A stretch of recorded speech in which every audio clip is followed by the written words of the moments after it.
Yo dije que Jesús es Señor de Colombia.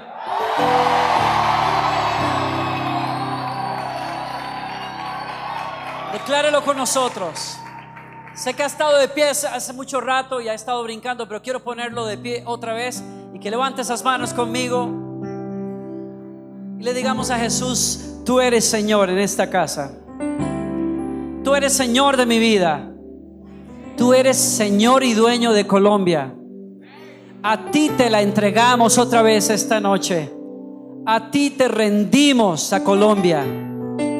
Que el norte, el sur, el este y el oeste de Colombia sean llenos del conocimiento de la gloria de Dios en la faz de nuestro Señor Jesucristo.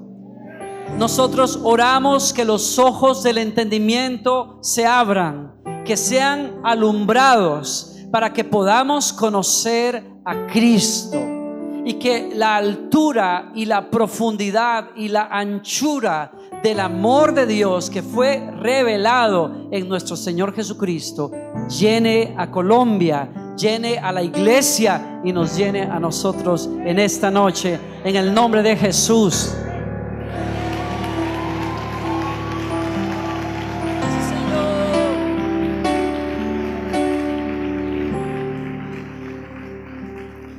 Te invitamos, Señor, a que por tu Espíritu Santo, sabemos que estás acá, pero que tú me des la facilidad de palabra y nos des a todos el corazón, Señor, para abrazar tu palabra, y nos des iluminación en tu palabra, Señor. Hoy, Señor, creemos que lo que vamos a recibir es tu palabra. Permanece para siempre y es poderosa para convertirnos a nosotros y para santificarnos. Y decimos en esta noche: nuestro corazón está abierto. ¿Usted quiere animarse a decir algo conmigo? ¿Trajo su Biblia?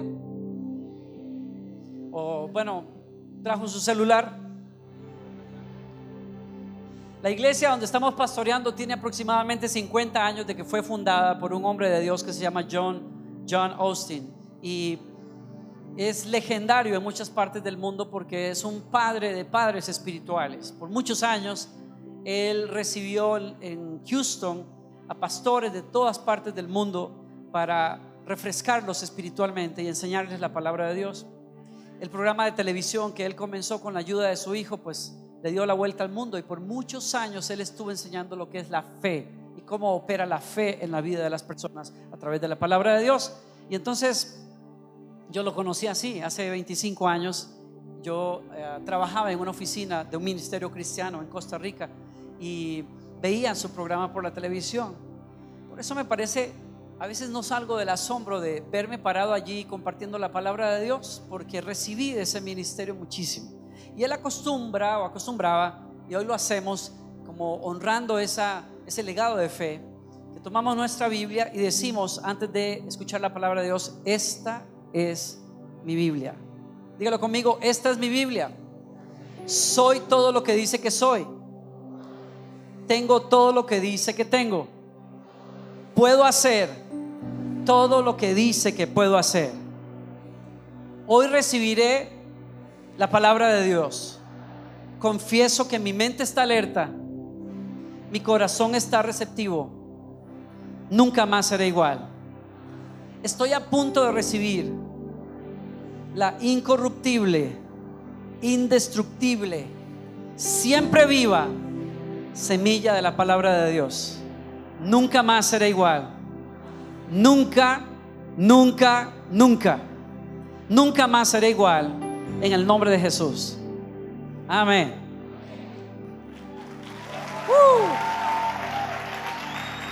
Tome su lugar, por favor. Mi esposa Gloriana les envía muchos saludos. Mi hija Victoria también los saludaría si hubiera podido venir. Y claro, se quedaron picadas por estar acá.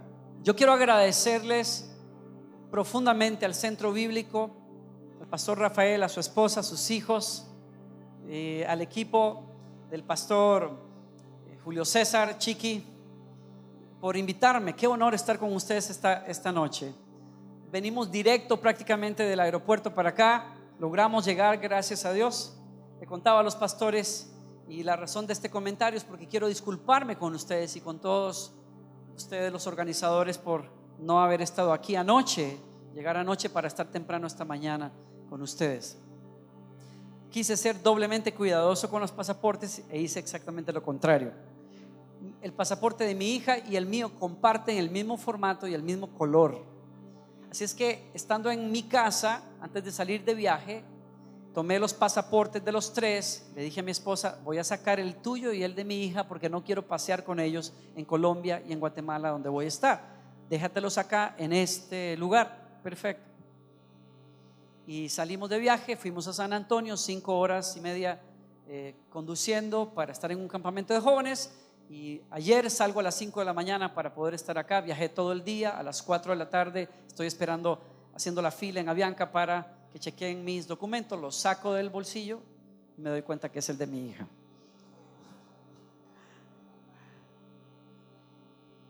Algunos me animaron por Twitter y me dijeron: tranquilo, Dios tiene el control, Dios sabe. Sí, pero qué burro.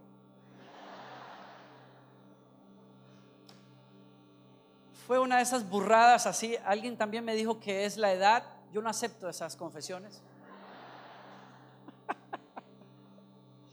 Yo simplemente digo que fue un error. Y bueno, gracias por la misericordia de todos ustedes hacia mí, que todavía me recibieron el día de hoy.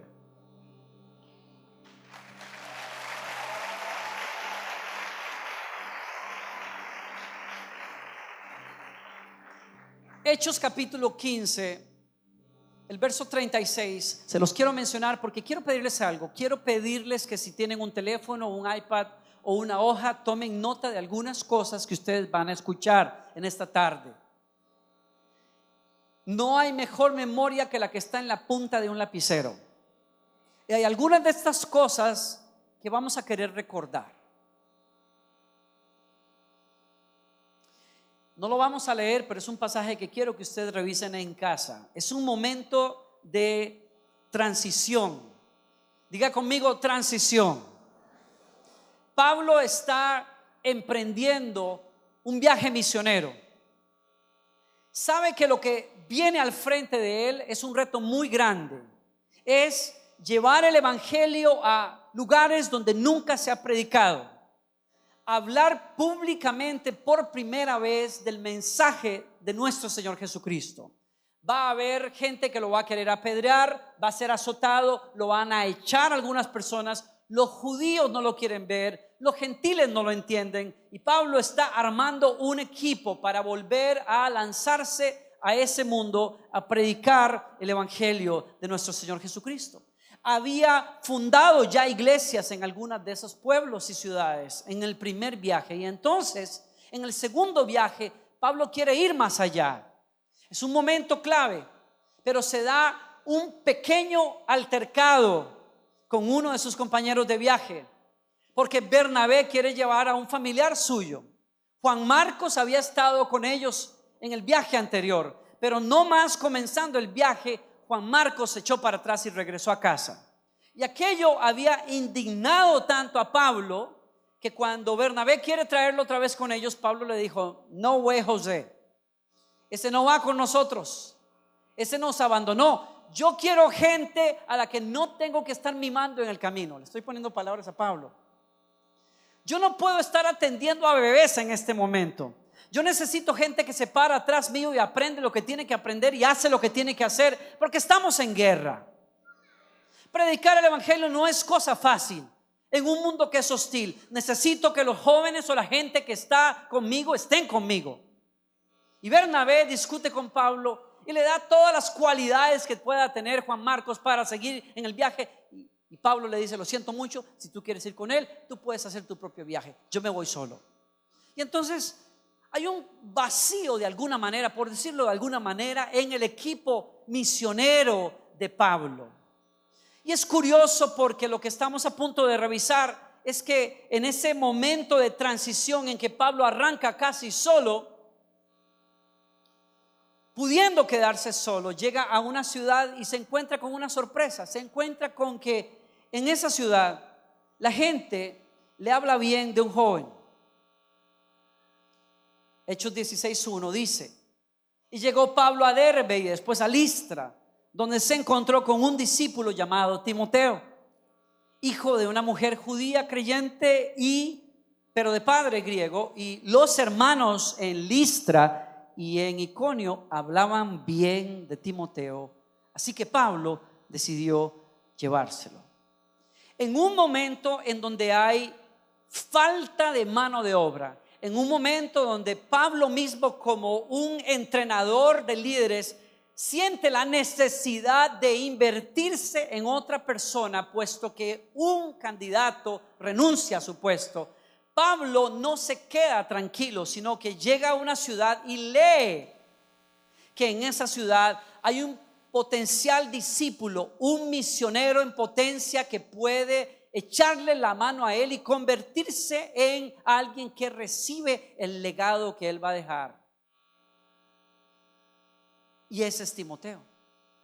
Estoy hablándoles a ustedes de que hay momentos en la historia donde urge que alguien más tome la batuta, en que se puede oler en el aire que hay una generación de hombres de Dios que no es que van a renunciar de la noche a la mañana, pero van a tener que entregar la estafeta en un tiempo, y entonces se requiere que haya una nueva generación que tiene suficiente tiempo para entrenarse y para asumir los retos que la historia y Dios en la historia demanda que sean enfrentados como tienen que ser enfrentados. Cuando hay vacíos en el liderazgo, Dios está llamando a una nueva generación a que asuma ese reto. No se pueden quedar las bancas vacías, no se pueden quedar los puestos vacíos, porque si la generación que hoy tiene el micrófono no sabe leer, que pronto lo dejará, entonces cuando ese micrófono esté vacío será demasiado tarde para que la próxima generación lo tome con autoridad y preparación. ¿Alguien me está escuchando acá? Colombia está en un momento de transición, la iglesia está en un momento de transición donde se requiere que alguien diga: si Dios quiere hacer en la tierra algo, quiero que me tome en cuenta. Yo sé que esa gente está aquí en Barranquilla en esta tarde. Si en este país va a pasar algo, yo quiero ser parte de lo que Dios va a hacer. Si en Latinoamérica va a pasar algo, yo quiero ser parte de lo que Dios va a hacer también. Si hay cambios que tienen que suceder, yo quiero prepararme para asumir ese papel. Es mi punto de partida. Quiero hablarles a ustedes acerca de ese enigmático, ¿por qué no?, personaje que es Timoteo. Yo veo que Pablo no puede jugar porque no tiene tiempo. Pablo tiene que correr a la velocidad que Dios le llama. Y escoge a un muchacho, un jovencito, Timoteo. Y yo me pregunto, ¿qué puede tener esa generación o ese muchacho? ¿Qué tuvo Timoteo que provoca que un gigante en la fe diga: con este quiero contar? Hay tres cosas que tiene Timoteo y que creo yo que tiene la generación que Dios va a usar en estos años en Colombia y en Latinoamérica. Quiero hablarles a ustedes de esos tres elementos para tomar la batuta de los propósitos de Dios en esta tierra. Número uno, quiero hablarles acerca de carácter, quiero hablarles de fe, quiero hablarles también de la lealtad. Tres cosas que son esenciales en la vida de cualquier persona que quiera asumir los retos de Dios y también que quiera tener éxito en la vida. Para tener éxito en la vida, para tomar de la mano los propósitos de Dios, usted necesita fe, usted necesita carácter y usted necesita lealtad.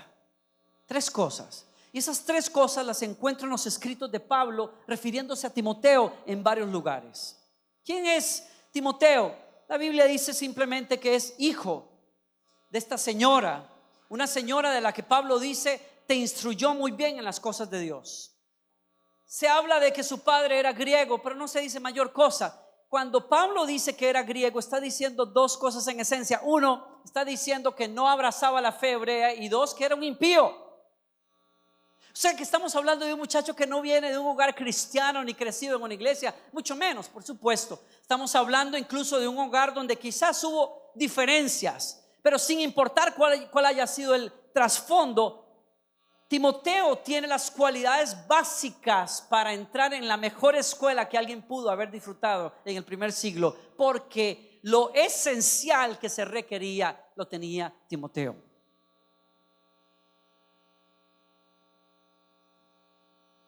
La gente hablaba muy bien de Timoteo y Pablo elogia una cosa en primer lugar. Si usted se va conmigo a 2 Timoteo capítulo 1 verso 4, y ahora sí le invito a que lo lea. 2 Timoteo capítulo 1 versos 4 y 5, Pablo dice: al acordarme de tus lágrimas, anhelo verte para llenarme de alegría. Una frase como esas perfectamente podría ocupar una reflexión, porque no hay cosa más maravillosa que encontrarse que un hombre de la talla de Pablo pueda agradecer por alguien hasta las lágrimas. No hay nada más esperanzador para Dios y para la iglesia que jóvenes que provocan que sus líderes sientan orgullo por ellos. No los oigo. Yo siempre he dicho que cuando hablamos de David, hablamos de una persona que se convirtió en un vaso de agua fresca para su líder. Fue literalmente eso. David entró en el palacio y le cambió la historia a Saúl. Saúl estaba deprimido, Saúl estaba enfermo, Saúl no estaba en sus cabales, pero cuando David entra en escena con consolación. David entra en escena con palabra de Dios para Saúl. David se convierte en ayudante de Saúl. David conforta a Saúl, lo cuida, lo mima, le prepara la silla para montar en las mañanas y lo arropa en las noches y lo duerme con una canción de cuna. El mismo hombre que es usado para matar al gigante es el mismo hombre que es tierno y compasivo hacia el rey, aunque el rey no lo merece.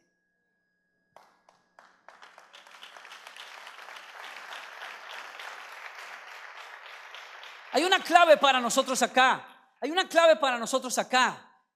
Yo tengo que admitir que algunos de nosotros hemos sido un dolor de cabeza para nuestros líderes y padres.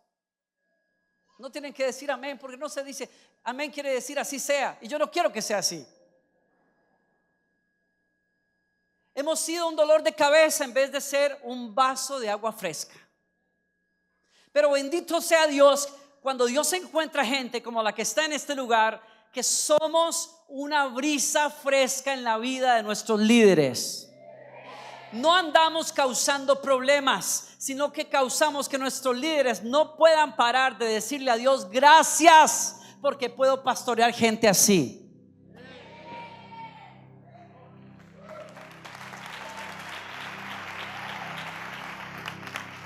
No dejo de llorar dando gracias, porque anhelo verte, Timoteo. Anhelo verte para llenarme de alegría. Traigo a la memoria tu fe sincera. Si hay una generación que va a participar en los propósitos de Dios, necesitamos que esa generación que está aquí tenga fe sincera.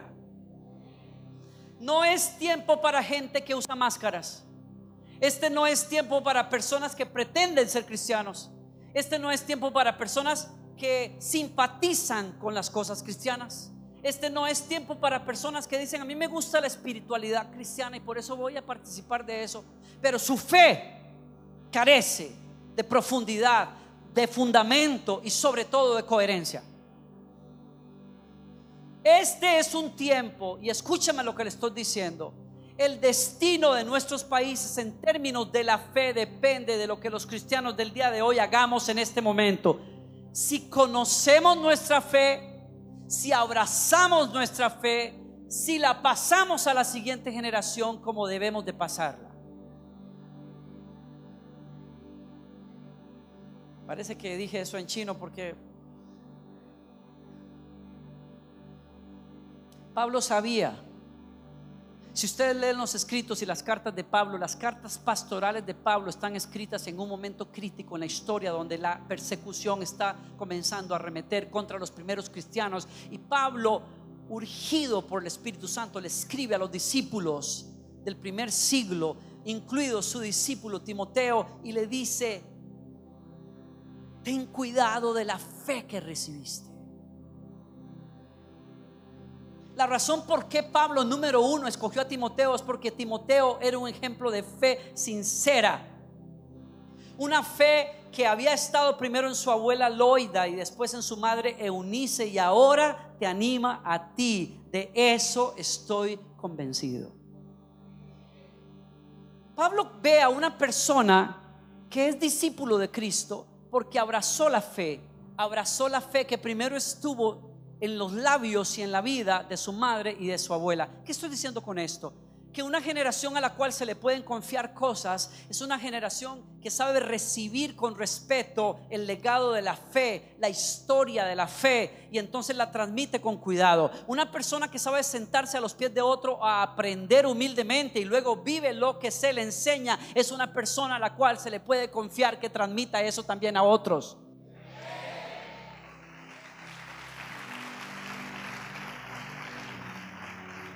Fe sincera. Si ustedes leen los primeros versículos, ustedes se van a encontrar que Pablo está diciendo que él sabe que ha servido a Dios con clara conciencia desde sus ancestros, queriendo decir: Pablo, yo sé que la fe que tengo hoy, que es la fe cristiana, no es otra cosa que una revelación más amplia de la fe hebrea que me enseñaron mis papás. Y yo puedo decirle a cualquiera aquí que viví la fe hebrea con clara conciencia. No tengo nada de qué avergonzarme. Fui fiel, me senté a los pies de Gamaliel, aprendí la ley.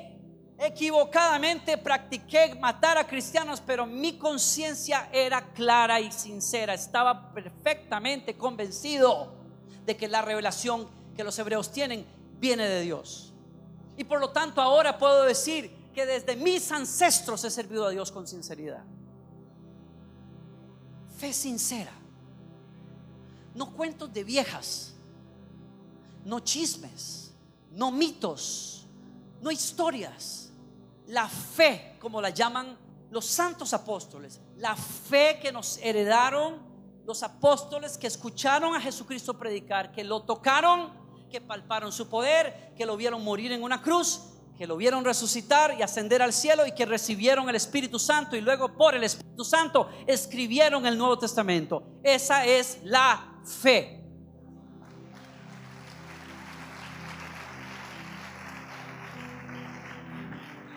¿De qué estamos hablando aquí? Cuando Pablo dice: Timoteo, tú eres un hombre de fe sincera, está hablando de que Timoteo conoce las Escrituras y las ama, porque su madre le enseñó a amarla. ¿Se acuerdan ustedes de aquel versículo cuando Pablo le dice a Timoteo que esa enseñanza que recibió de sus antepasados, que la cuide? Verso capítulo 2, perdón, 2 Timoteo capítulo 3, verso 14 y 15. Pero tú permanece firme en lo que has aprendido, de lo cual estás convencido. ¿Cuántos chicos acá quieren participar en los propósitos de Dios? Por eso están acá. ¿Cuántos de ustedes han abrazado la fe cristiana? Claro, por eso están acá. Algunos de ustedes los parieron en la banca de una iglesia. Usted no puede ser más cristiano. Usted casi nació entre los instrumentos musicales.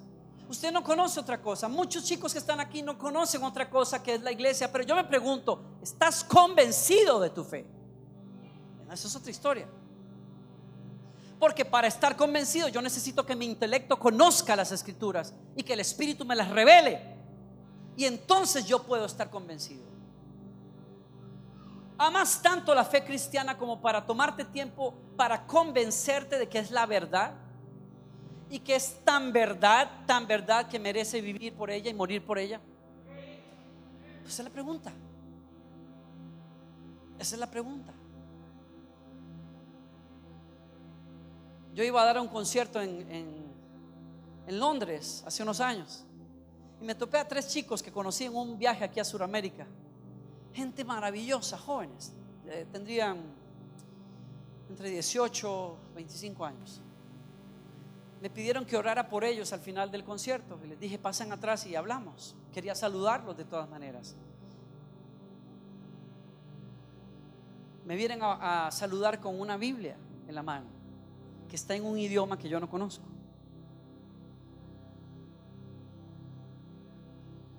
Y me dicen: queremos que ores por nosotros. Y les pregunto: ¿por qué? Me dicen: pues estamos a punto de emprender un viaje del que no sabemos si regresaremos. Por cuestiones de seguridad no puedo mencionar los detalles. Y me abren la Biblia que está en el idioma de ese país al que ellos quieren alcanzar. Han trabajado años, son gente de dinero. Han trabajado años convenciendo a sus amigos y familiares de que donen para poder mandar a imprimir Biblias en el idioma de ese país que la prohíbe. Las tienen todas empacadas en no sé cuántas maletas y van a atravesar la frontera de ese país. Me dicen: ora por nosotros. Cuando yo escuché la historia les dije: deberían ustedes orar por mí, porque yo no veo ese tipo de coraje todos los días. Les confieso, a mí me confronta. Es estar tan seguro y tan seguro como para escribir la dedicatoria en esa Biblia que dice: este es el libro que amamos con todo el corazón, por él vivimos y por él estamos dispuestos a morir. Fe sincera. No es fe conveniente, no es fe que se deja convencer así nomás, no es fe que se compromete por los intereses del otro, de aquel amigo o de fulanito de tal. No es fe que se esconde cuando no es muy popular. Es fe que se vive todos los días. Fe que se conoce, fe que se vive, fe que se practica todos los días. ¿Alguien está aquí conmigo todavía? Es fe que es objetiva. Está en el Evangelio. Tú la estudias, la revisas, la conoces. Si no la entiendes, preguntas. Si no sabes cómo aplicar, te paras al lado de uno de nuestros líderes y preguntas: ¿cómo se vive esto? ¿Cómo se toman decisiones basado en esto? ¿Cómo hago negocios basado en esto? ¿Cómo trato a mi esposa basado en esto? ¿Cómo manejo las relaciones interpersonales basado en lo que dice la Escritura? No se equivoque. No le estoy hablando de ser una de esas personas recalcitrantes en la interpretación literal de la Biblia, porque entonces tendríamos que vestirnos con batones y andar con bordón y sandalias y dejarnos el pelo quizás largo y barba y parecer ermitaños como Eliseo o Elías o Juan el Bautista. Algunos han llegado a ese extremo. Sepa que cuando hablamos de la fe necesitamos entender que hay maneras de interpretar las Escrituras. ¿Están aquí todavía? Ya me los perdí. Les ruego que se queden conmigo un rato más. Fe objetiva, conoces las Escrituras. Pablo le dice: te has convencido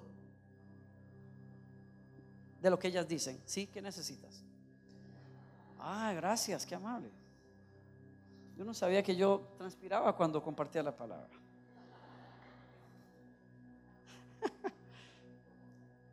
¿Estás aquí conmigo todavía?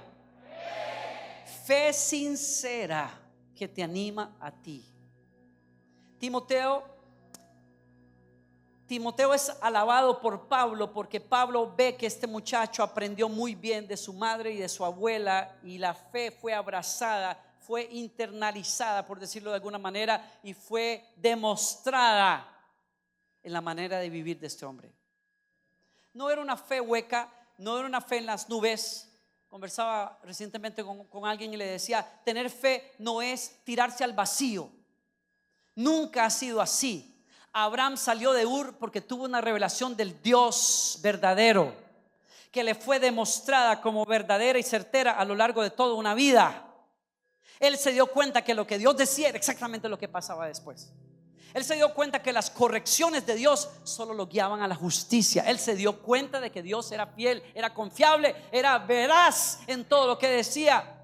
que no había Dios en la mitología de la época que pudiera compararse con la sabiduría, la grandeza, la bondad, la misericordia y el amor de ese Dios que se llamaba su Padre y el Dios que le prometía una tierra prometida maravillosa. Ese Dios merecía su confianza. Cuando Él lleva a Isaac para matarlo sobre una montaña, no entiende cómo ese Dios que tiene tanto sentido creer le pide una cosa tan loca, pero sabe en el fondo. Dice, si tiene que levantar a mi hijo entre los muertos, lo va a tener que hacer, porque sé que es un hombre, es un Dios que cuando promete algo lo cumple. Entonces,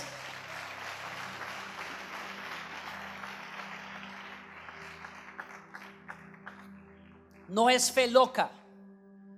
No es fe que se basa simplemente en los temblores que tuvimos en algún momento. Es fe que tiene sentido, que alimenta el intelecto, que convence el alma y el corazón, que nos motiva para ser mejores padres, esposos, abuelos, ciudadanos.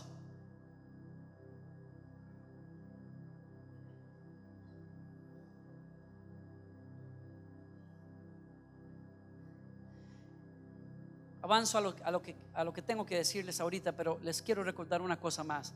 Timoteo, te escogí por una razón. Supiste ser buen discípulo de tu mamá y de tu abuela. Como yo fui buen discípulo de mis maestros, a una persona así yo le puedo confiar a la iglesia. Todos nosotros necesitamos tener en nuestras vidas buenos referentes.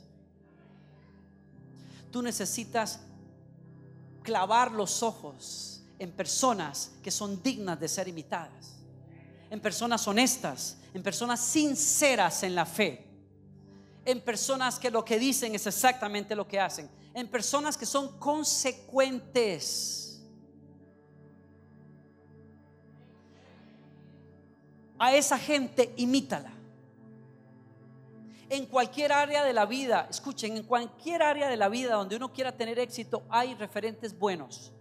Todo hombre y toda mujer que quiera tener éxito en los estudios se le pega, observa, pregunta a un profesor que ha tenido éxito en su carrera académica. Cualquiera de ustedes que quiere tener éxito en una disciplina en particular, observa, pregunta, sigue el ejemplo de otros que avanzaron en esa carrera y son dignos de ser imitados. La fe es exactamente igual. Clava los ojos en personas que tienen una fe sincera y que la han demostrado a lo largo de muchos años por la forma en que viven.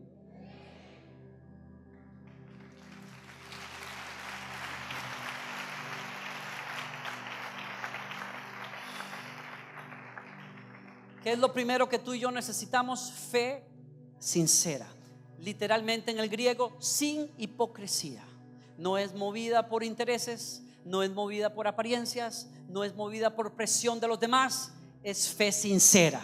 Conoces a Jesucristo, Él es el Salvador de tu alma. Sabes que Él te libró del infierno, te va a llevar al cielo. Y tú dices, yo soy esclavo de mi Salvador. Yo obedezco a mi Señor hasta el fin. Él es el único que cambió mi vida. Yo lo sigo a Él. No tengo compromisos con nadie más. Tengo compromisos con Él. Vivo para su gloria. Vivo para hablar y caminar en su palabra.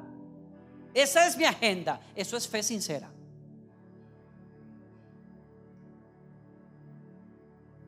Dos, Pablo escoge a Timoteo precisamente por su carácter. Carácter, diga conmigo carácter.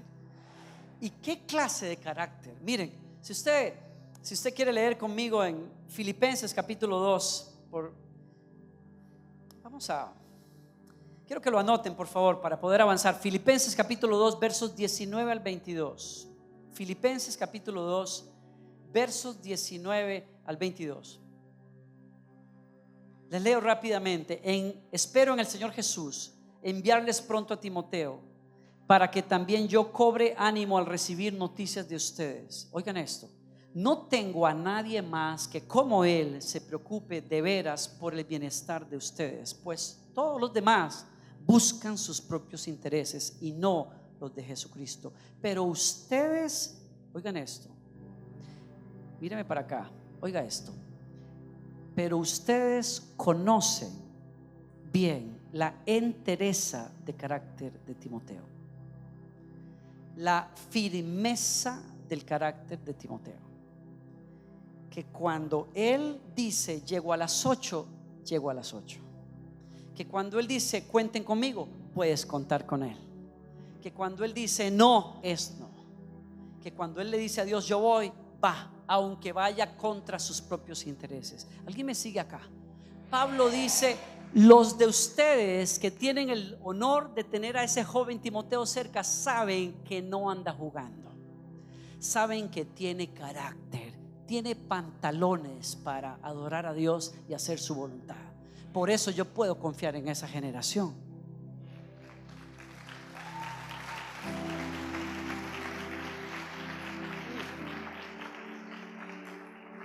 Estoy hablando de carácter. Carácter no es otra cosa que tener la habilidad de entender cuál es tu llamado en la vida y estar dispuesto a enfocarte y a pagar el precio por ese llamado. Muchos de nosotros lloramos por tener un ministerio. Muchos de nosotros lloramos por ser usados por Dios. ¿Alguien me ayuda con esa tapa? Muchos de nosotros queremos participar en el reino de Dios, en sus cosas, pero no estamos dispuestos a pagar el precio. Muchos queremos ser parte del equipo de alabanza, pero no queremos llegar a los ensayos. Gracias. Muchos quisiéramos ocupar un púlpito, pero no queremos estudiar. Muchos quisiéramos pastorear, pero no queremos cuidar cómo vivimos para poder tener una buena reputación que respalde nuestro pastorado.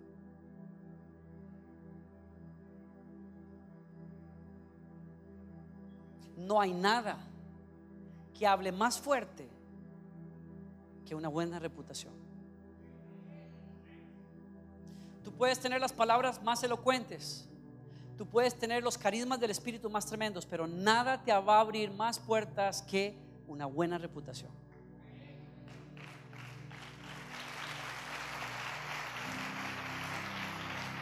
Carácter. Todos nosotros necesitamos carácter. Diga conmigo: necesito carácter.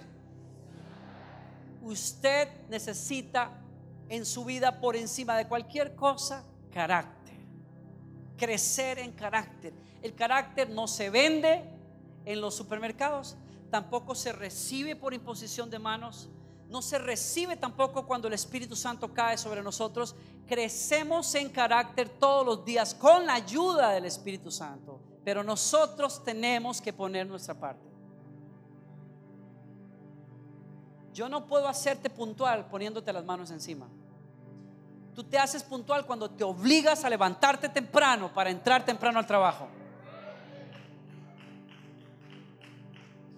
Tú te haces responsable cuando le prometes al novio, al papá de tu novia, que a las 11 la tienes en la casa, no a las 11:03, y cumples.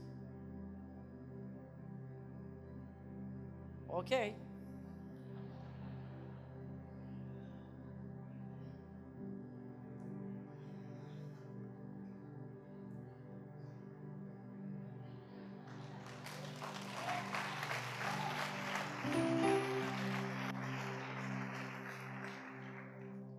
Tú creces en carácter cuando te resistes a la tentación de navegar en internet cuando tienes horas de trabajo que cumplir.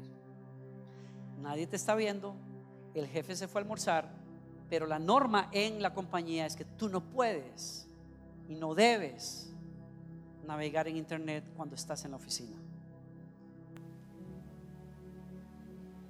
Yo puedo orar por ti 1000 veces, pero a ti te toca la decisión mañana o el domingo o el día que sea que estás trabajando en seguir las normas de ese lugar. ¿Alguien me sigue aquí?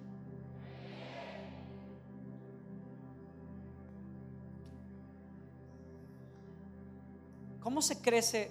¿Cómo se desarrolla el carácter según Pablo? Tomen nota de algunos versículos rápidamente. Están en 2 Timoteo capítulo 4 verso 5. Tomen nota de esto. Uno crece en carácter viviendo en sobriedad. Diga conmigo: sobriedad. ¿Saben lo que quiere decir sobriedad? Esto no es una ilustración, es que tengo calor. ¿Saben qué es sobriedad? Es tener medida para las cosas. Es no ser dado a los despilfarros, a los extremos. Es ser comedido, es otra manera de decirlo. Soy medido en las cosas. Los amigos están en un holgorio y yo entro por allí, y si yo no me cuido, yo me voy pero yo soy comedido. Yo tengo control propio.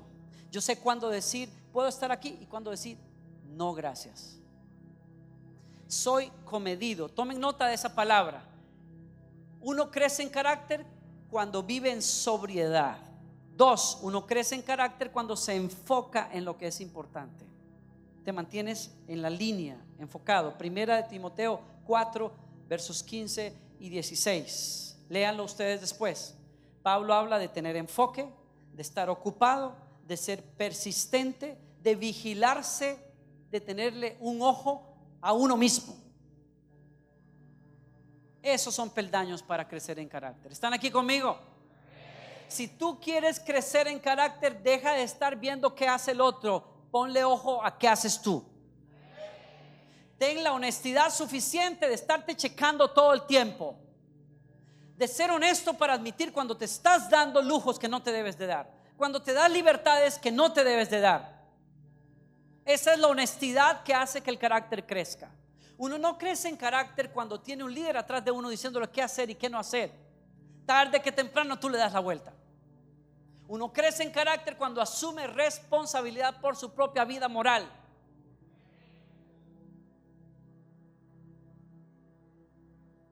Suena como que estoy enojado, pero no.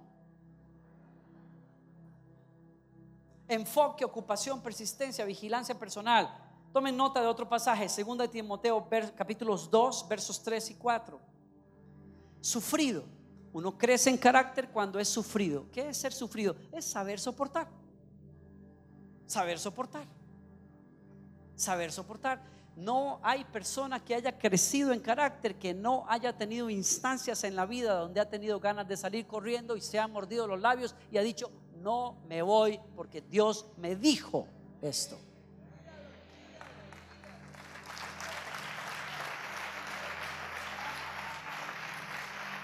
El diablo te va a decir sal corriendo, tira la chaqueta, tira los tenis, ¿qué importa? A nadie le va a importar. Pero tú creces en carácter cuando dices no, yo estoy dispuesto incluso a soportar. Yo no tiro la toalla así nomás. Yo no renuncio a mi familia así nomás. Yo voy a pelear por mis papás. Yo voy a pelear por lo que es justo. Yo voy a pelear por esos estudiantes. Yo voy a cuidar de estos niños. Yo voy a estar vigilante como maestro en una escuela dominical. Ese es mi papel. Yo comencé una clase de guitarra y la voy a terminar. Conste que dijeron amén. A mí me asignaron este año este grupo de niños. Voy a terminar. No voy a dejar tirada una tarea que alguien me confió. Yo termino, así me cuesten canas. Yo termino lo que se me entregó en las manos. Yo no renuncio así nomás. Yo no soy un pusilánime. Yo me paro firme en lo que Dios dice y en lo que yo tengo como propósito en la vida y sigo hasta terminarlo. Así se construye carácter.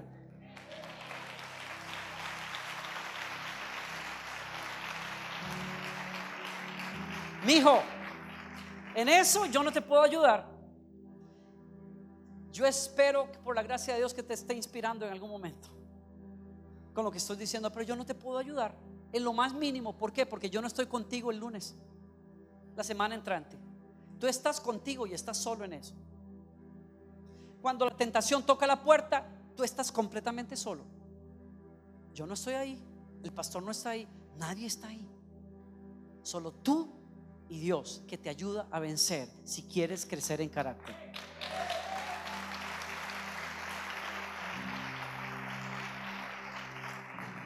¿Están aquí todavía conmigo? Segunda de Timoteo capítulo 2 verso 5. Hay que seguir las reglas si uno quiere crecer en carácter. Seguir las reglas. No hay mejor escuela para crecer en carácter que estar trabajando para otra persona, especialmente si esa persona es difícil. Y cuando esas personas ponen reglas que son difíciles de cumplir y hasta raras y hasta medias locas, no hay mejor escuela para crecer en el carácter que tener un profesor medio chiflado al frente de uno en la universidad. De esos que no te ponen la nota buena, así se le muera la abuela. No quieren ponerte la nota y te ponen más trabajos encima. Pero ¿saben una cosa? No estoy hablando de que seamos bobos y que nos dejemos aplastar por la injusticia. Estoy diciéndole una cosa: la mejor escuela que hay para crecer en carácter es cuando las normas pesan sobre tus hombros y tú dices: a mí nadie me bota de esto. Quieren que las cumpla de la A hasta la Z si quieren, pero yo sé que estoy parado en la gracia de Dios y Dios me va a ayudar a cumplir esto.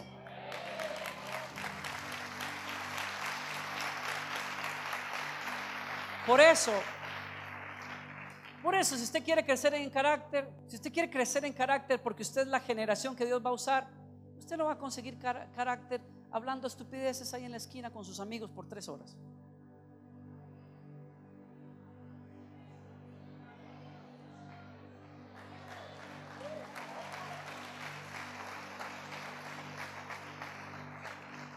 Nadie, perdonen la palabra, es fuerte, ¿verdad?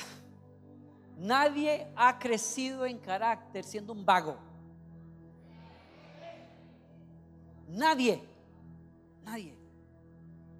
Que Dios nos libre de los vagos en la iglesia.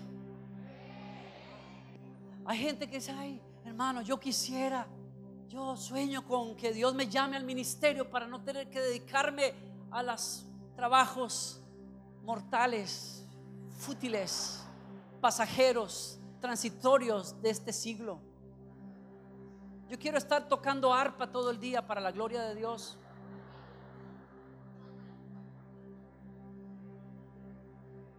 Que Dios nos libre de los vagos.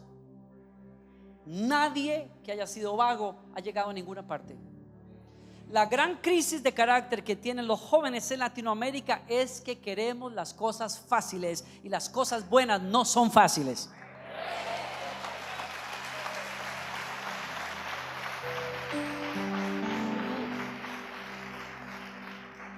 Te doy una clave: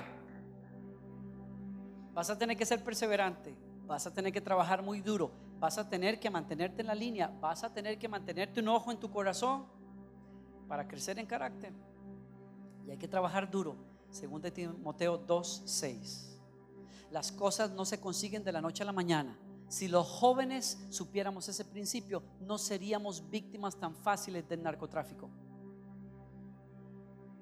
ni nos hubiéramos prestado para hacer mulas, porque buen dinero no se consigue fácil. Nuestros jóvenes en los Estados Unidos se están matando simplemente por un par de tenis, porque son de marca.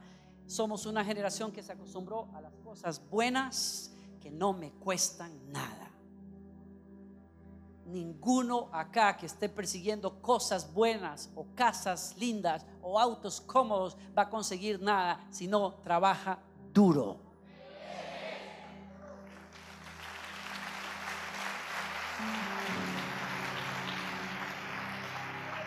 Crecemos en carácter cuando hacemos las cosas con excelencia. Segunda de Timoteo 2:20 y 21. Léanlo, porque no tengo todo el tiempo para ver esos pasajes. Pablo dice: en muchas casas hay todo tipo de vasos. Hay vasos para usos terribles y hay vasos para usos muy nobles. Si ustedes se guardan de estas cosas, míreme para acá un segundo, por favor. Si ustedes se guardan de estas cosas, ¿de qué cosas? De las pasiones. ¿De qué cosas? De hacer lo que todo el mundo quiere hacer. ¿De qué cosas? De enredarse. Si ustedes se guardan de estas cosas, ustedes van a ser vasos útiles en la mano del Rey.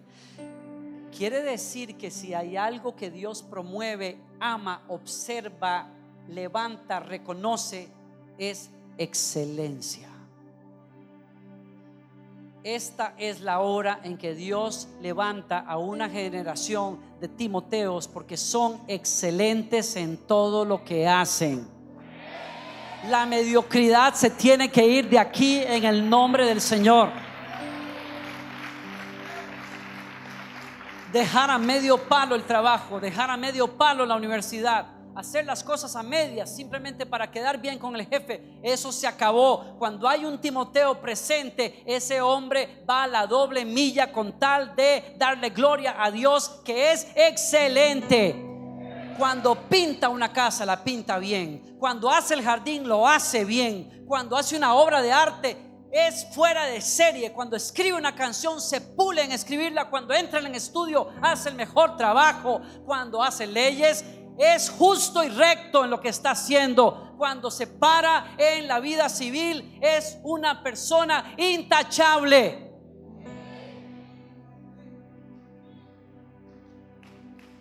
Mire,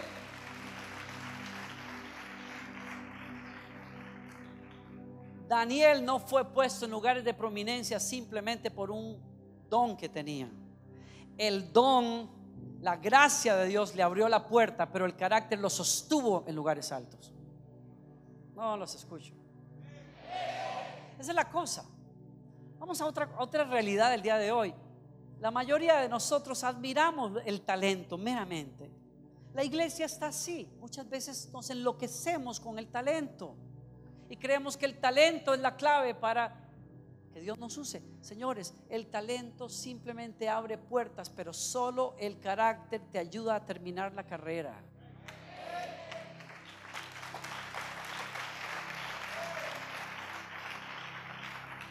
¿Están aquí todavía? ¿Están conmigo? Dile al que está a tu lado: yo quiero carácter. Yo voy a crecer en carácter. Voltea hacia el que está al otro lado, dígale: yo voy a crecer en carácter. ¿Alguien le da gracias a Dios en este lugar?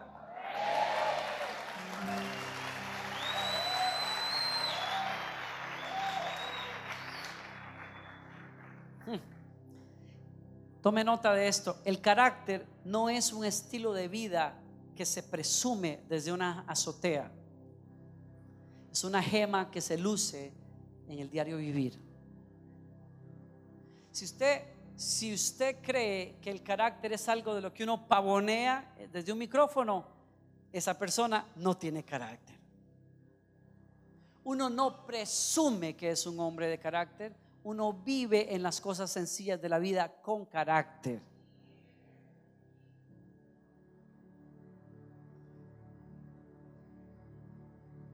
Tres, y termino. Timoteo tenía lealtad, tenía fe sincera, tenía carácter y tenía lealtad. Si me acompañan un minuto más a Filipenses 2:19 hacia el final, vuelvo a leerles. Me encanta este pasaje. Dice a mitad del verso, de hecho en el verso 20: no tengo a nadie más que, como Él, se preocupe de veras por el bienestar de ustedes. No hay motivos ulteriores, escondidos. No hay una agenda secreta, egoísta en el corazón de Timoteo. Pablo sabía que tenía un hombre seguro, porque ese hombre no era de doble cara. Cuando decía te amo, vivía para eso. Cuando decía te sirvo, Pablo, es exactamente lo que hacía. Cuando decía amo a la iglesia, lo comprobaba sacrificándose por ella.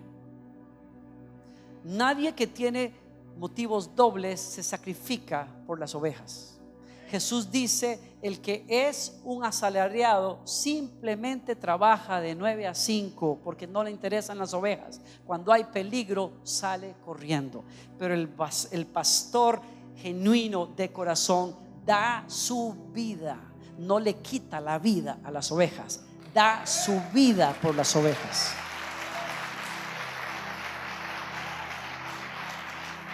Aplique esto a cualquier área de la vida. Estamos urgidos de hombres y mujeres leales, gente que puso de lado su agenda de comodidades personales y está dispuesto a hacer lo que es recto.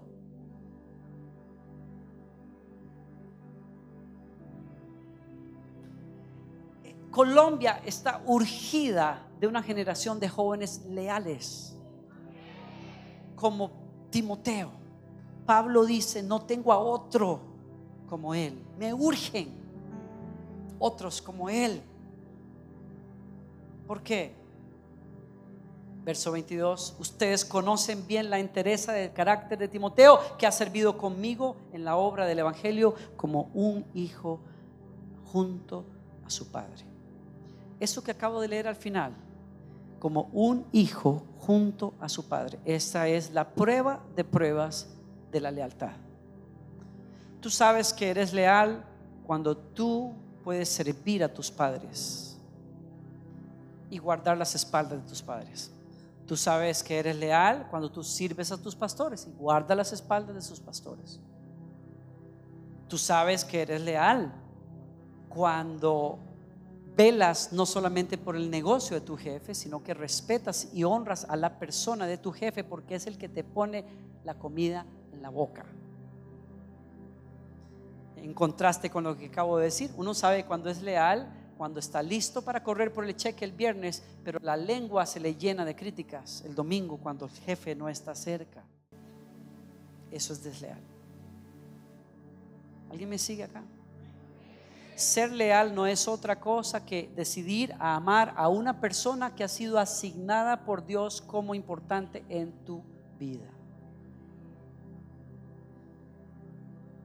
¿Me escucharon? ¿Me escucharon? ¿A quién le debes lealtad? En primer lugar, a Dios. ¿Cómo sabes tú que eres leal con Dios? Cuando Dios hace cosas que tú no entiendes y aún así le adoras.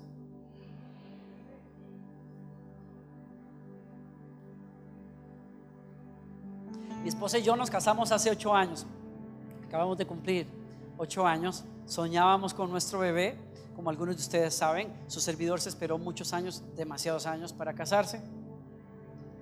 Algunos se acercan de vez en cuando y me dicen: no puedo pararme ahí, voy a romper eso, ¿verdad? Algunas personas se acercan y me dicen: hermano, las señoras, ore por mi hijo porque yo quiero que él sea como usted. Yo le digo: señor, usted no quiere eso. Usted no sabe lo que usted está diciendo. No, que yo quiero que él espere en la voluntad de Dios. Eso se lo entiendo, mija, pero yo me esperé demasiado. Yo no quiero ver a nadie esperando tanto. Soñábamos con un hijo, quedamos embarazados, lo perdimos a los 2 meses. Fue terrible. Como usted sabrá que es si usted ha perdido un hijo. Es terrible, terrible. Pero nunca olvidaré el día que Gloriana regresó del hospital de su legrado, se fue a descansar, y a las 11 de la noche, cuando yo terminé el trabajo que tenía en mi estudio, me fui a la habitación, me preparé, me acosté, apagué la luz y sentí rápido la mano de Gloriana que agarró mi mano y me la levantó en alto y comenzó a adorar a Dios como siempre lo ha hecho.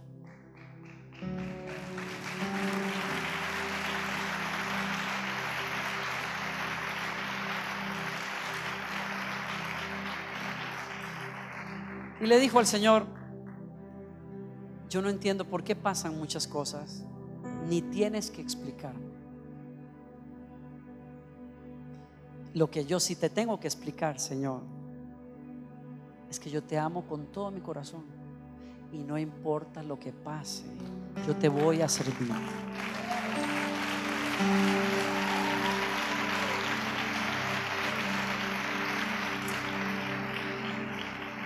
Por eso Abraham se convirtió en Abraham, padre de uno a padre de multitudes, porque aunque no podía entender completamente, ofreció a su hijo.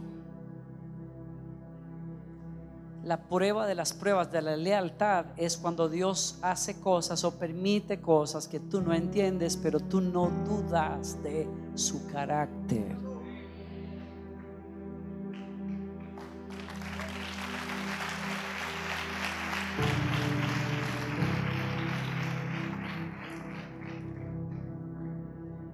Yo crecí, si se puede decir que crecí, en una...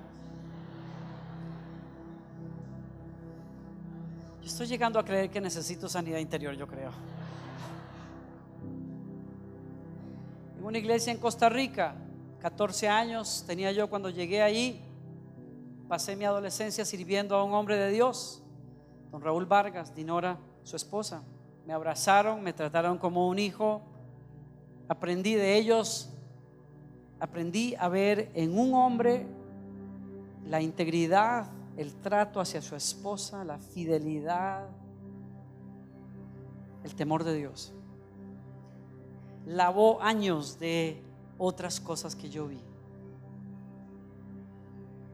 Pero él y yo tuvimos un pleito bien fuerte a los 17 años. Tan fuerte que yo le renuncié a todo y me fui de la iglesia. Me sentí juzgado. 2 años y resto alejado, digo yo, tratando de las cosas de Dios. Y Dios se encuentra conmigo, o yo me encuentro con Él, como lo quiera ver. Y me volcó la vida. Pero trabajé 11 años como director principal en esa iglesia. Fui anciano en su junta y diácono, en fin. Yo me fui a Estados Unidos a una conferencia de adoración y me topé con un hombre muy peculiar.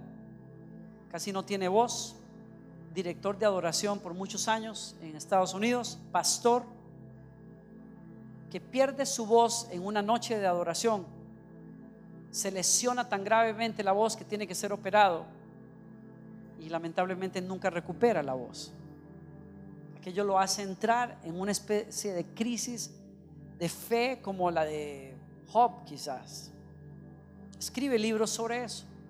Ese hombre está parado al frente hablando de ser leales con Dios y de ser leales con los demás, con nuestros padres, con nuestras autoridades. Yo ni siquiera pude pasar al frente. Cuando él hizo el llamado, yo pasé atrás, me fui para atrás y corrí a mi habitación y lloré por 1 hora, quizás bajo una convicción tan fuerte del Espíritu Santo, que cuando yo le pregunto por qué lloro tanto, me contesta directito, así como es el Espíritu Santo, ¿no? Sin dar mucha vuelta. Lloras porque eres desleal, no sabes ser leal con nadie. Es lo que yo conozco. Mi héroe de niño, mi padre, se va con otra persona y nos abandona. Yo aprendí a los 9 años que yo no podía confiar en las autoridades porque eran abusivas. Les tenía miedo, desconfianza. Y aunque mi pastor había ganado mucho terreno, volví a ese estado de rechazo y de rebelión contra las autoridades por no sentirme bien atendido. Así es que en ese momento me doy cuenta de lo que pasa conmigo y el Espíritu Santo comienza una obra en mí y tomo el teléfono y llamo a mi pastor en Costa Rica. Es un hombre de pocas palabras y cuando yo comienzo a contarle por qué le tenía que pedir perdón y a explicarle cómo el Espíritu Santo me decía esto y aquello, pues me dijo: mi hijo, tranquilo, no hay problema, hablemos cuando vengas. Yo me desahogué y tranquilo. Pero lunes en la tarde estoy en la junta de pastores de regreso en Costa Rica y entonces mi pastor termina los negocios y luego cierra su libro y me dice: oye, Danilo, ¿por qué no le cuentas a los pastores lo que me hablaste en el teléfono el otro día? Sí, yo pensé que toda la administración en el hotel se había ido por un tubo, porque dije: ¿cómo se le ocurre pedirme eso? Pero el Espíritu Santo me recordó que Dios me había dicho en el cuarto de hotel que yo iba a tener que hacer público lo que estaba viviendo en privado ese día. Y entendí que esta era la oportunidad con mis hermanos, con siervos, pastores. Y le pedí perdón a mi pastor. Y fíjense qué curioso las cosas que pasaron ahí. Yo le tuve que decir a mi pastor: ¿tú sabes cuántas veces en un ministerio de alabanza uno quiere ser apoyado y no siente el apoyo de su iglesia? Y todo el mundo, uno recorre el mundo entero con las personas siendo bendecidas, llevando el nombre de su iglesia, y en el lugar donde menos se siente apoyado es acá. Pero yo te voy a decir una cosa: eso se acabó, porque yo no estoy relacionado contigo sobre la base de lo que tú puedes hacer por mí. yo estoy relacionado contigo sobre la base de quién tú eres en mi vida, y tú eres el hombre de Dios en mi vida.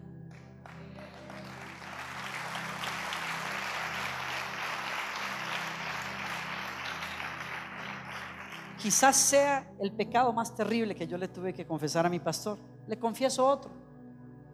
Le digo, estaba sentado, en alguna ocasión he estado sentado en mesas donde alguien dio su opinión acerca de tu persona y no era muy buena. Y aunque yo no dije ni pío, me quedé callado. Y no estoy supuesto a hacer eso. Y te pido perdón. Dice mi pastor que fueron como 7 pecados capitales que yo confesé. Yo no me acuerdo de ninguno porque yo lloraba tanto. Pero algo pasó en mi espíritu y en mi alma que yo no conocía hasta esa tarde. Hubo una fusión con mi pastor, un espacio seguro donde comenzamos a trabajar por primera vez, donde él no tenía que temer que yo pensara o cuál sería mi reacción, porque de aquí hacia allá, le dije, de acá hacia allá, sin importar lo que venga de allá para acá, de acá para allá, hay amor.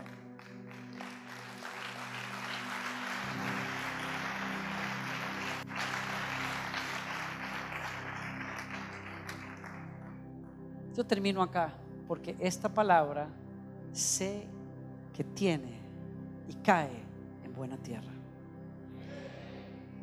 A los esposos Dios nos dice: sean leales a sus esposas. Malaquías dice: hombres, no sean desleales en su espíritu. La deslealtad es un pecado espiritual. No sean desleales hacia sus esposas. Dios nos pide que seamos leales hacia Él. Dios nos pide a los hijos que seamos leales hacia nuestros padres. Dios nos pide a los jóvenes que seamos leales hacia nuestros pastores. Dios te pide que aprendas a honrar el gobierno, la sabiduría, la carrera de mentores que están cerca tuyo, y que guardes las espaldas de esas personas. Las lealtades tienen un tiempo y una época. Este es mi último comentario. La lealtad que yo tengo hacia mi pastor don Raúl Vargas el día de hoy es distinta de la que tenía hace unos años. Yo no estoy bajo su pastoral el día de hoy, pero eso no quiere decir que yo no guarde una deferencia espiritual de las más importantes que tengo en mi vida hacia una persona. ¿Me doy a entender? Hay amigos que desarrollamos relaciones de lealtad, nos cuidamos las espaldas, trabajamos juntos. Hay épocas en que esas asociaciones terminan y entonces tenemos que ofrecer nuestra lealtad hacia otras personas, en un equipo en particular o en una dimensión distinta. ¿Me doy a entender? Hay algunas lealtades que no se acaban. Las de nuestros padres, por ejemplo, vas a tener que honrar a tus padres toda la vida. Mijas, cuando ustedes se casen, chicas, la lealtad tremenda que tenías hacia papá cambia. La persona a la que le debes mayor lealtad es tu esposo después. ¿Me doy a entender? Último, hay personas que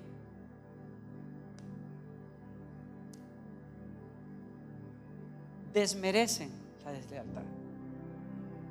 Si una persona a la cual Dios te ha llamado a ser leal te pide hacer algo que no honra a Dios, o deja de caminar de una manera que honra a Dios, tú no estás obligado a caminar en lealtad hacia esa persona más. Porque caminar en lealtad hacia una persona que no está honrando a Dios puede matarte en el camino. Por eso David guarda su corazón, pero se sale lo más lejos que pueda de la casa de Saúl. ¿Por qué? Porque Saúl era una persona peligrosa en su corazón y en sus acciones.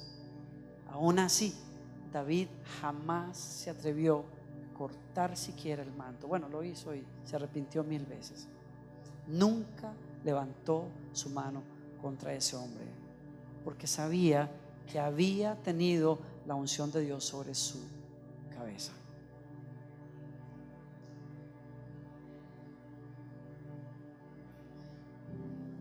Fe sincera, carácter y lealtad. ¿Dónde están los Timoteos que le dicen a la palabra de Dios? Sí.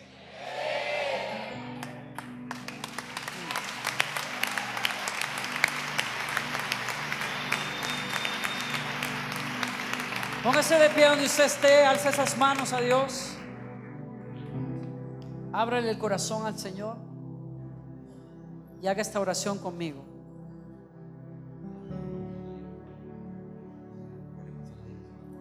Cierre sus ojos un minuto más, ya nos vamos a ir.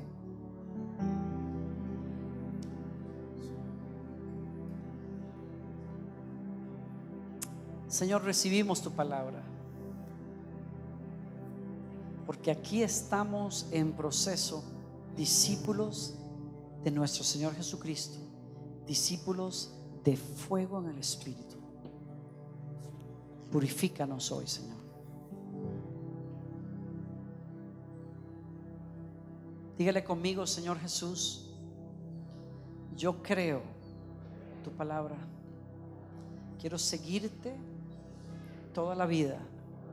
Abre mis ojos para conocerte, que mi mente se empape de tu verdad, que mi alma se convierta a tu verdad, que mi corazón doble las rodillas hacia tu verdad.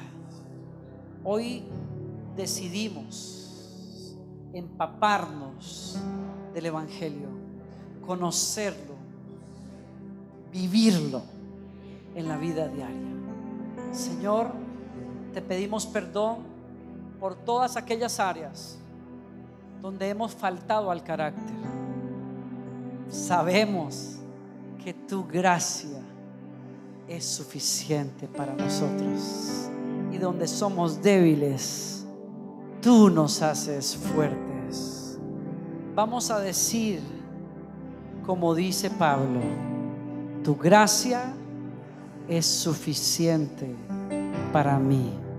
Hazme firme donde soy débil, hazme santo donde me comprometí, hazme fiel donde no lo he sido, y hazme leal en primer lugar a ti. Abre esas manos un minuto delante de Dios.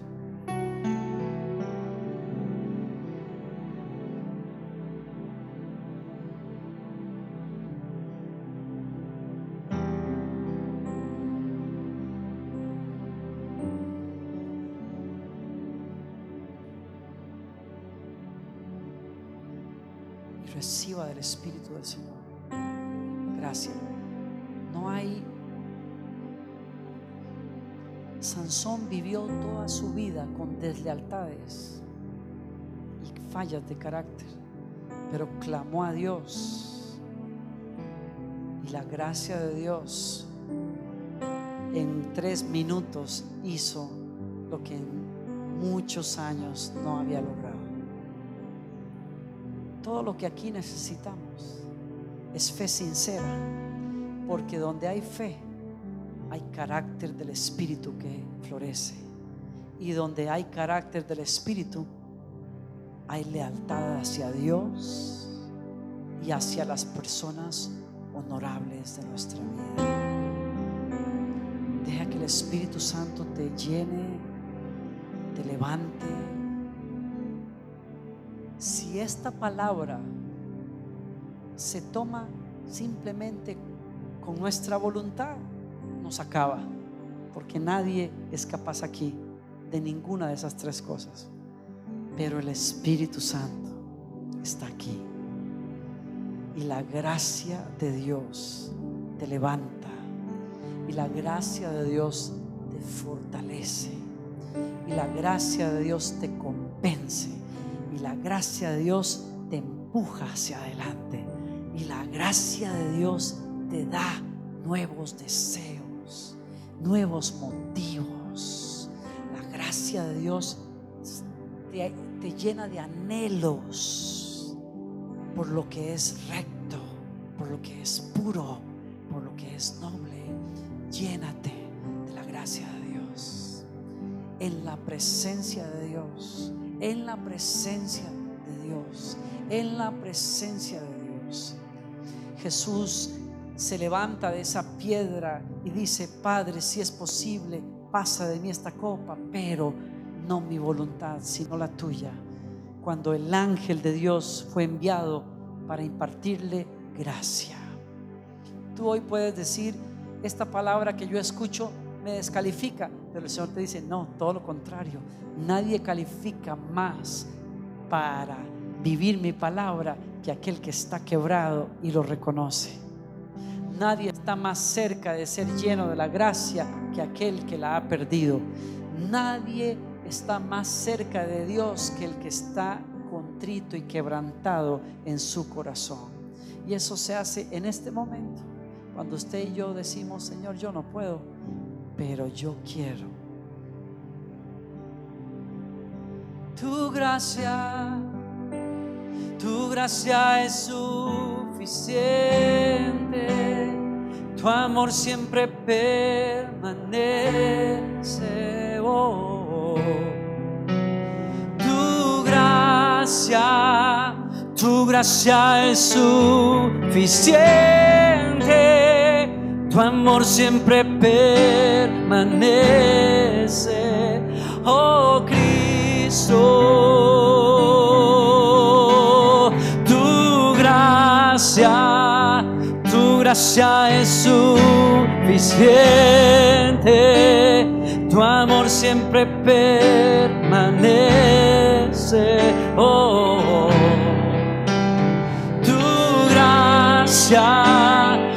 gracia es suficiente.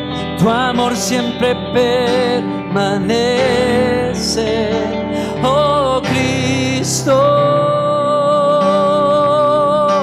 que tu gracia llueva sobre mí. Que tu gracia llueva sobre mí. Que tu gracia llueva sobre mí. Bendito amor que me inundó. Que tu gracia llueva sobre mí. Que tu gracia llueva sobre mí. Que tu gracia llueva sobre mí. Bendito amor que me inundó. Bendito río de redención. Bendito amor que me inundó.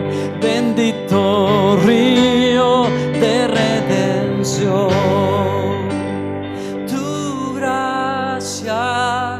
Tu gracia es suficiente. Tu amor siempre permanece. Oh, tu gracia es suficiente. Tu amor siempre permanece. Oh Cristo, tu gracia es suficiente. Tu amor siempre permanece. Oh, tu gracia es suficiente. Tu amor siempre permanece. Oh Cristo, que tu gracia llueva sobre mí. Que tu gracia llueva sobre mí. Que tu gracia llueva sobre mí. Bendito amor que me inundó. Que tu gracia llueva sobre mí. gracia llueva sobre mí, que tu gracia llueva sobre mí. Bendito amor que me inundó, bendito río de redención, bendito amor que me inundó, bendito río de redención. Señor, no hay uno solo entre nosotros que no se haya quedado corto alguna vez o muchas veces, pero tu gracia es suficiente para nosotros. Y el que es débil dice, fuerte soy. Y el que es pobre dice, rico soy por su gracia.